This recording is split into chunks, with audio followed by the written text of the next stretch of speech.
Eh bien, je suis Framboise Claus. J'ai 48 ans. On va commencer par là peut-être. Je suis mariée et j'ai 5 enfants et je suis originaire de Pédernec. Je suis revenue vivre ici il y a 2 ans. Et puis, je suis formatrice en insertion professionnelle. Donc, mon métier aujourd'hui, c'est d'accompagner les demandeurs d'emploi dans la reconversion professionnelle.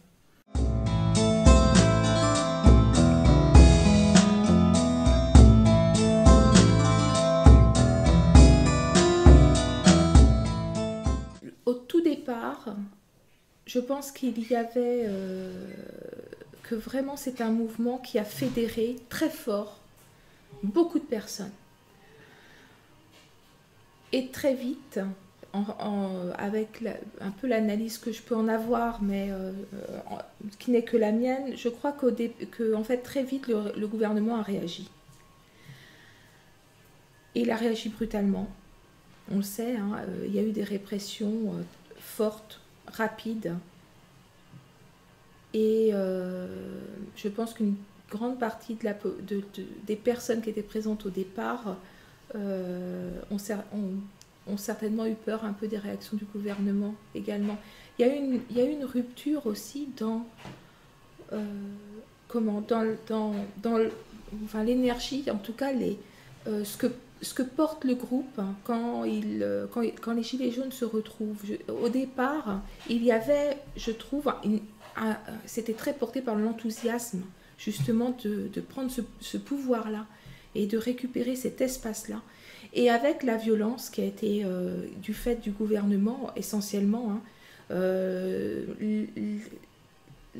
comment dire, j'ai l'impression en tout cas que ça s'est crispé et c'est devenu beaucoup plus tendu avec aussi des encouragements à aller manifester et à rentrer en résistance, ce qui était peut-être pas le point de départ. Vraiment, ça a changé. Il y a eu cette rupture-là dès décembre. En fait, occuper l'espace public sans autorisation, je trouve ça particulièrement intéressant. De ne pas demander l'autorisation d'exister hein, dans cet espace public-là, et notamment avec, je ne sais pas s'il y a une majorité, mais en tout cas au moins une moitié de femmes. Ce qui là est particulièrement caractéristique, notamment pour moi, puisque ça fait au moins 15 ans aussi que je milite dans des associations pour l'accès à l'égalité pour les femmes et les hommes. Donc c'est un sujet qui me tient particulièrement à cœur et j'ai toujours un peu ce regard féministe sur la société. Voilà. Malgré ce que peuvent dire les politiques, parce que c'est essentiellement ce qu'on entend de la part de ce qu'on pourrait appeler les bourgeois, en tout cas de ceux qui détiennent le système actuellement.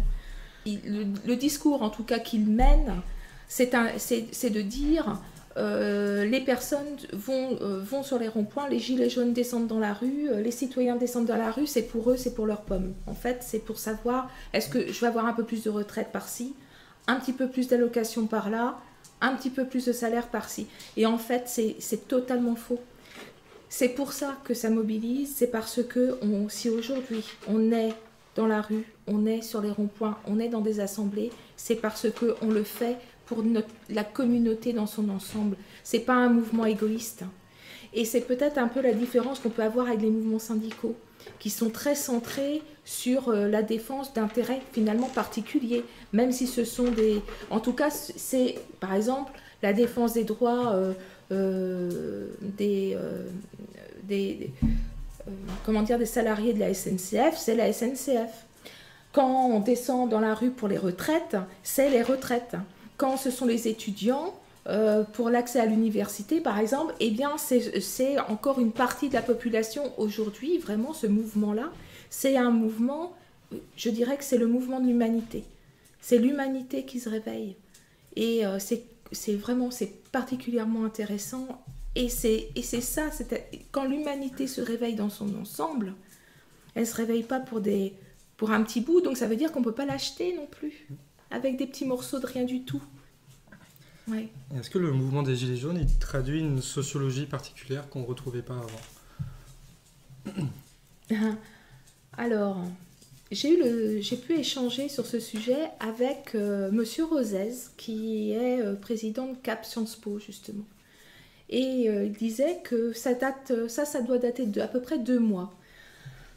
À ce moment-là, il disait qu'ils avaient fait une petite étude. En fait, Sciences Po, ils ont regardé ensemble à plusieurs chercheurs. Lui, il est spécialisé des mouvements sociaux, en fait, depuis peut-être 30 ou 35 ans d'expérience sur ce thème-là. Donc, c'est un peu son cheval de bataille quand même, et ses intérêts.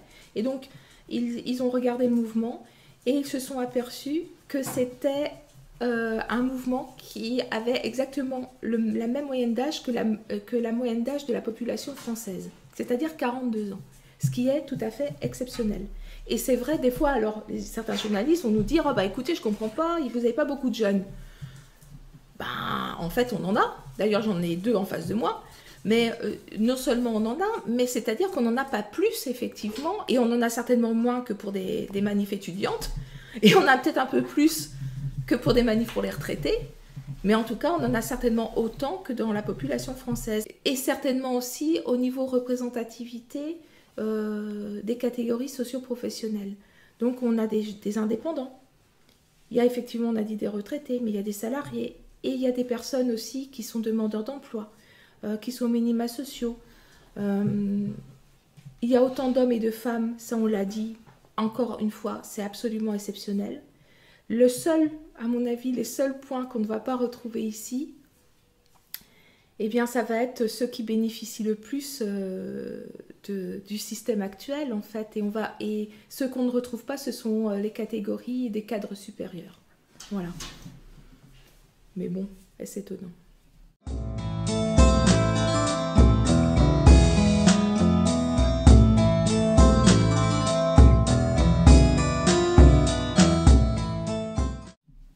On ne peut pas se satisfaire d'une société qui ne permet pas à chaque être humain de subvenir aux besoins fondamentaux de survie. En tout cas, à mon sens. Est-ce qu'il y a des violences plus profondes que celles-là? Celles-là sont symptomatiques. En fait, pour moi, elles sont symptomatiques de l'absence de reconnaissance de l'autre comme un être humain. Comment on peut concevoir qu'un être humain doive prouver, en tout cas doive mériter la survie? Comment est-ce que c'est possible ça? De concevoir ça intellectuellement. Par exemple, aujourd'hui, en France, on va produire des armes qui vont être vendues dans des pays qui les utilisent malgré ce que pourra dire le ministère de la Défense. Mais évidemment que ces armes ne servent qu'à ça. Vous savez, si on produit un couteau de cuisine et qu'on l'utilise pour tuer quelqu'un, c'est une arme par destination. La personne qui a créé le couteau de cuisine, c'est pour couper du pain, par exemple, ou pour découper une carotte, a priori.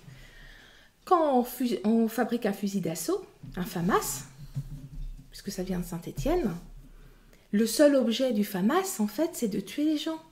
Donc de dire qu'on fabrique des armes pour une autre destination que celle-là, c'est absolument faux. Et quand elles sont utilisées pour tuer des personnes dans le monde entier, ça veut dire qu'on considère que l'économie, que gagner de l'argent est plus important que la vie humaine. Voilà. Et surtout de la vie des autres. Parce que ça aussi, c'est assez intéressant, c'est-à-dire qu'on considère que plus quelqu'un est loin et moins sa vie a d'importance. C'est comme ça d'ailleurs qu'on va retrouver le gouvernement, Macron en tout cas, à fermer les frontières et à laisser les gens mourir en Méditerranée. Mais voilà, parce qu'ils viennent de loin. La violence, c'est les 26 personnes au monde qui aujourd'hui détiennent autant que 3,8 milliards d'êtres humains de cette planète. 26 personnes. C'est moins que le nombre d'élèves en moyenne dans une classe en France. 3,8 milliards d'humains. Et après, on va nous dire que ce sont les étrangers, les pauvres qui débarquent des pays d'ailleurs qu'on est en train d'exploiter, qui viennent nous piquer ce qu'on a, quoi. La jeune génération se réveille à travers l'écologie, vraisemblablement, parce qu'ils ne sont pas handicapés comme nous, par le système pyramidal. Mais ce qu'il y a de formidable avec cet Internet, c'est que l'information on n'est plus obligé de passer par des experts, on n'est plus obligé de passer par des gens qui détiennent ces clés, ces portes vers la connaissance. Et ça veut dire aussi que quand on interpelle quelqu'un sur Internet ou qu'on est interpellé, on l'est comme un égal. Ça veut dire aussi que l'Internet est une trame qui nous montre à quel point nous sommes tous reliés. C'est un peu la face technologique visible de l'écologie en quelque sorte.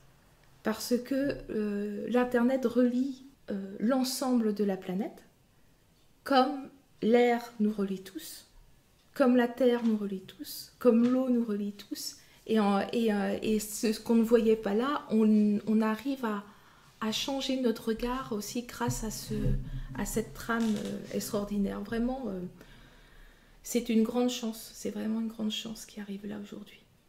C'est peut-être la chance qu'on a d'ailleurs. Cette présence des femmes, parce que les femmes sont en colère et elles le montrent aujourd'hui, mais c'est rare, c'est très rare, parce que en fait dans la construction sociale, dans nos habitudes, dans la façon dont on est construite depuis qu'on est petite, on nous apprend la patience notamment avec les hommes. On apprend à accepter, que ce soit dans la plupart des familles, mais que ce soit aussi dans le cadre de l'entreprise, à l'école. Partout, on nous apprend à gérer au sens large du terme, à plus ou moins à accepter notamment les colères des hommes qui peuvent aussi être dangereuses pour nous. Mais c'est comme ça depuis des centaines d'années. Et le mouvement féministe nous aide à nous en sortir de ça. Simplement aujourd'hui, si les femmes sont dans la rue, si nous-mêmes, nous sortons parce que nous sommes en colère, c'est parce que aujourd'hui ce n'est plus possible et c'est parce que nos enfants sont en danger. C'est parce que l'humain en tant que tel est en danger. La colère s'exprime encore aujourd'hui et elle peut s'exprimer d'une façon violente. Ça permet de dire non et de dire effectivement ça suffit, ce n'est pas possible, on ne peut pas souffrir comme ça ne peut pas durer et le pire c'est que ça s'aggrave. C'est-à-dire que là, quand les parents vont travailler, quand ils font ce qu'ils peuvent, en pensant au bien de leurs enfants, à l'avenir des enfants, parce que c'est ça, et ils disent, moi je les entends parce que je suis un peu plus vieille que vous, les parents disent on s'est sacrifié pour nos enfants, etc. Aujourd'hui, les parents, ce qu'ils voient, c'est que malgré le sacrifice qu'ils peuvent faire, ça ne va pas aider parce que ça s'aggrave, parce que l'exploitation est de plus en plus grande. Moi, ce que j'observe dans mon travail, c'est que les travailleurs, par exemple, sont broyés par les entreprises, sont broyés par la charge de travail, des 35 heures. C'est bien de travailler 35 heures, sauf que quand on nous demande de faire 39 en 35, c'est plus embêtant. Et ce qui démontre que c'est le cas, c'est que les Français sont un des peuples au monde les plus productifs à l'heure. Et ça se ressent parce qu'il y a des épuisements professionnels, il y a des burn-out, et puis il y a des personnes de 35 ans, des femmes de 35 ans qui ont des jeunes enfants qui ne peuvent plus lever le bras tellement elles sont cassées par le rythme de travail. Donc c'est ça la réalité. Et quand on voit ça aujourd'hui, les gilets jaunes, ils descendent dans la rue avec cette colère-là qui va permettre de dire non, mais derrière, et je retrouve le sens de la question de départ, quand on aura dépassé cette colère-là, on arrivera à être dans la construction. Et il faut absolument qu'on soit dans la construction parce que c'est ce qui va permettre de nous unir, au-delà des différences de point de vue qu'on peut avoir d'ailleurs, et puis des situations de chacun, de rejoindre le mouvement de l'écologie parce que c'est le même, c'est-à-dire c'est le même mal qui détruit l'humain et qui détruit la planète, puisque c'est l'accaparement des richesses. C'est ça, c'est la course au profit, etc. Carlos Ghosn, par exemple. Je ne connais pas ce monsieur, mais enfin, quand on gagne des millions et des millions, et qu'on a encore besoin, par-dessus le marché, de faire de l'optimisation fiscale, ou alors de faire des entourloupes pour en gagner encore plus, mais qu'est-ce qu'il va en faire? C'est ça, en fait, c'est des puits, leur tête est vide, et leur cœur et leur estomac et leur ventre aussi, tout a l'air très vide et ils essayent de combler avec du matériel et ils n'y arrivent pas évidemment puisque quand ça se passe dans la tête, c'est un puissant fond. Et du coup, ils ont peur qu'on leur prenne leurs sous. On va pas leur prendre leurs sous, c'est pas le problème. Parce que d'abord, c'est pas leurs sous. C'est le courage et la force de chacun. C'est en fait ce qu'ils ont accaparé, c'est pas des voitures et des maisons, mais c'est l'énergie intellectuelle, l'énergie physique, l'intelligence collective, c'est la bonté aussi, même celle des enfants. Comment des personnes qui ont autant peuvent encore justifier d'exploiter des enfants pour produire telle ou telle chose? C'est ça qui est plus possible en fait.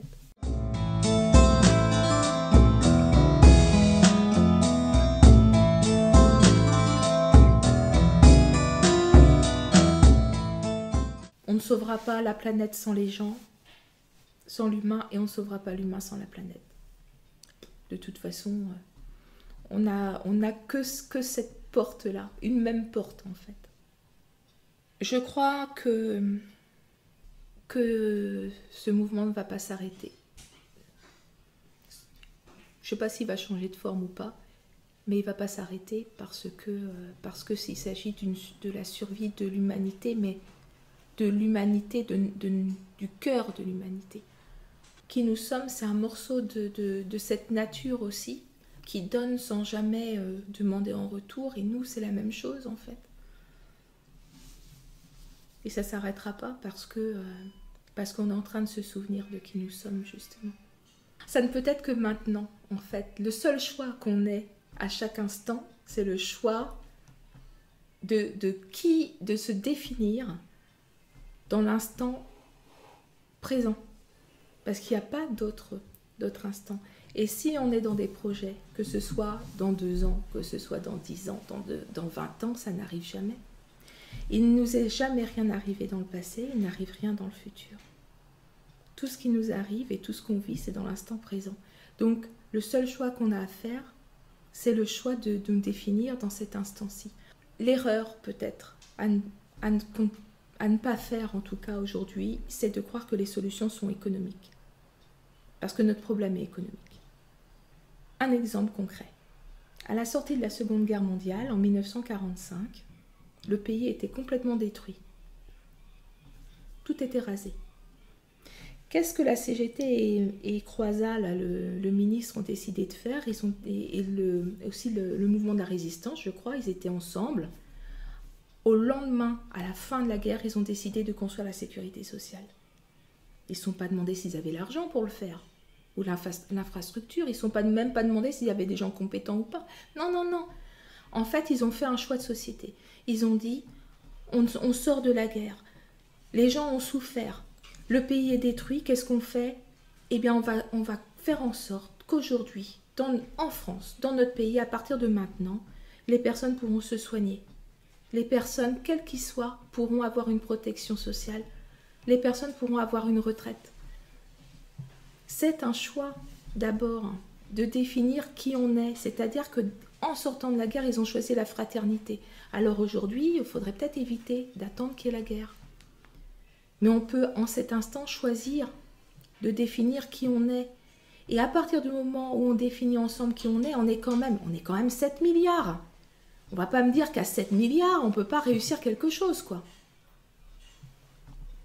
Ils vont être une poignée à refuser, à dire que c'est pas possible. C'est pas parce que c'est pas bon pour eux. C'est parce qu'ils croient que ce choix-là ne serait pas bon pour eux. Parce qu'ils croient qu'ils vont perdre, mais personne ne perdra rien dans l'affaire, parce que personne ne perd rien dans le partage. Parce que tout le monde y gagne, en fait. Et passer au-delà de ces rapports de force. C'est pas, la technique n'est jamais un problème. C'est quand on croit partir, c'est quand on s'enferme dans des concepts et des barrières techniques ou des barrières économiques qu'on tourne en rond. D'abord, la phrase, ça me vient la phrase de Gandhi qui dit soyez le changement que vous voulez voir dans le monde. Et effectivement, je crois profondément qu'on ne peut pas construire un monde juste et en paix à partir d'une situation de conflit. Ça ne fonctionne pas parce que, en fait, ça ne fonctionne pas au niveau des sociétés, comme ça ne fonctionne pas dans une entreprise, comme ça ne fonctionne pas dans une école, comme ça ne fonctionne pas à la maison. Quand on est dans le rapport de force, quand vous dites à votre enfant que vous filez des baffes parce qu'il dit que c'est pas bien de taper et vous lui filez une baffe, ça ne fonctionne pas, vous lui apprenez la violence. Bah là, c'est pareil. En tout cas, c'est la façon dont je perçois les choses. Ceci dit, je disais aussi que la colère était utile pour dire non. Et là, par contre, je suis bien incapable de dire à quel moment. Moi, je sais pas ce qui est juste ou pas dans cette colère et jusqu'où elle doit aller. Ce que je sais, en tout cas, c'est que tant que le gouvernement continuera à l'alimenter, en face, il y aura des résistances parce que si on apporte de la colère, on la rencontre en face. C'est un peu une question d'équilibre aussi. Donc, c'est comme ça. Je crois que dans les assemblées par exemple, là, de la même manière, il y a aussi des conflits finalement. Il peut y avoir des conflits entre les personnes par rapport à des points de vue, etc. Mais on apprend en se rencontrant et de tous ces échanges en tout cas, va émerger un consensus. Mais le consensus, ça prend du temps. Dans certaines sociétés, en fait, les gens, ils se regroupaient pendant des jours, des semaines et des mois jusqu'à ce que tout le monde soit d'accord, quoi. Alors qu'aujourd'hui, en 5 minutes, il faudrait décider d'un truc en votant. Mais ça marche pas comme ça. C'est-à-dire, pour que tout le monde y trouve son compte, ça demande à donner, ça demande à se rencontrer, et c'est aussi ce que le mouvement fait. La Boétie disait « Soyez résolus de ne plus servir et vous voilà libre ». Je crois que ça peut être un levier. Alors on pourrait le traduire en grève générale, mais au-delà de ça, je crois en fait qu'on n'a pas besoin des hyperstructures.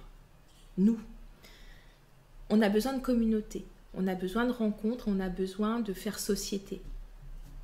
Mais on n'a pas besoin de technocratie pour faire société, en fait. Et quand on aura dit, quand on décidera de ne plus en avoir besoin, d'arrêter de jouer à ça, il y a juste à en sortir, en quelque sorte, il n'y a qu'à. Mais c'est un petit peu ça l'idée. Soyez résolus de ne plus avoir besoin de la structure et vous voilà libre. Et quand on aura recréé suffisamment de confiance en nous, au niveau local aussi peut-être, ça c'est important parce que on n'a pas besoin, en fait on n'a pas besoin d'être rassuré par une tutelle nationale de 70 millions de personnes, on est en France. On n'a pas besoin de ça en fait. Par contre, ce dont on a besoin, parce qu'on est quand même, les humains sont des animaux qui vivent en communauté, on a besoin d'être ensemble. Il y a la famille, mais au-delà de ça, on a besoin un peu plus, c'est une question de mutualisation aussi. Et puis, on n'est pas assez nombreux dans des petites cellules familiales pour avoir toute l'intelligence nécessaire pour vivre au quotidien et pour grandir aussi humainement, etc. Donc, faire des communautés. Mais on est arrivé à des structures tellement grandes que cette communauté nous échappe. Et peut-être que justement, c'est toutes ces petites assemblées des Gilets jaunes, mais au-delà de ça, toutes ces réunions vont nous permettre de recréer, de retisser des liens plus horizontaux et locaux qui vont arriver à une autonomie aussi, qui va nous permettre de sortir de ces hyperstructures. Parce que c'est eux qui ont besoin de nous. Nous, on n'a pas besoin d'eux. On n'a pas besoin d'eux parce qu'on est beaucoup plus nombreux et on est riches. On est riches de nous tous.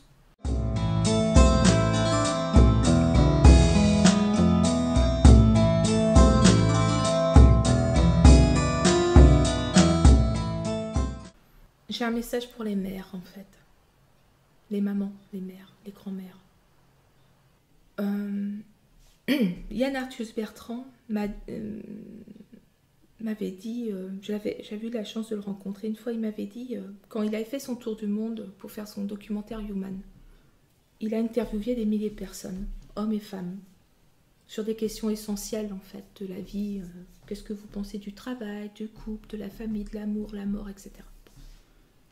Et en fait, en interviewant ces personnes, il a constaté que partout dans le monde, les femmes, et notamment les mères, donnaient 80% en moyenne. Au moins 80% de leurs revenus pour leur famille. Pour les hommes, mais c'est une réalité, pour les hommes, c'était moins de 30%. Alors pourquoi je dis ça? C'est parce que, au-delà du fait d'être un homme ou une femme, aujourd'hui notre société, à mon sens, est construite sur des valeurs dites masculines, de compétition, de rapport de force, de qui est le plus grand, le plus fort, le plus. Hein. Il y a des valeurs dites féminines, de coopération, de bienveillance, etc. Ça ne veut pas dire, c'est pas destiné soit aux hommes, soit aux femmes. Je suis claire là-dessus.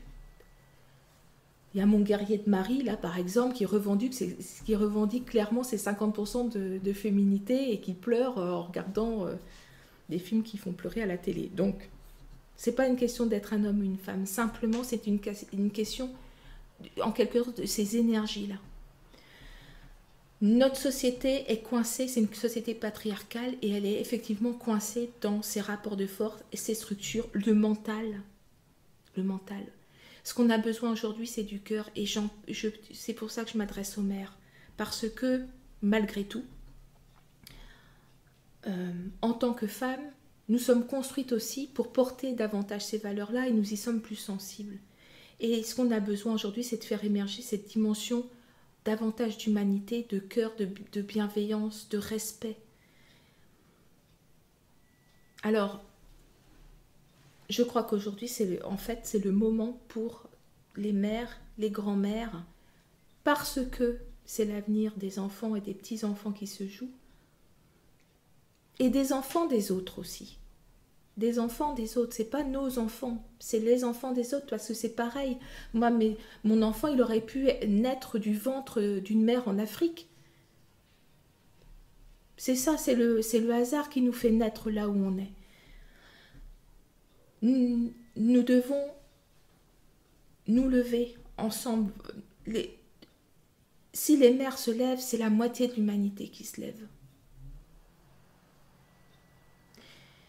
Et si les femmes prennent la rue, tout s'arrête, tout est terminé. Et aujourd'hui, en cet instant-là, on construit un monde avec cet équilibre, ce besoin d'équilibre, de fraternité et d'humanité. Avec les hommes. Mais les mères sont capables de tout pour leurs enfants.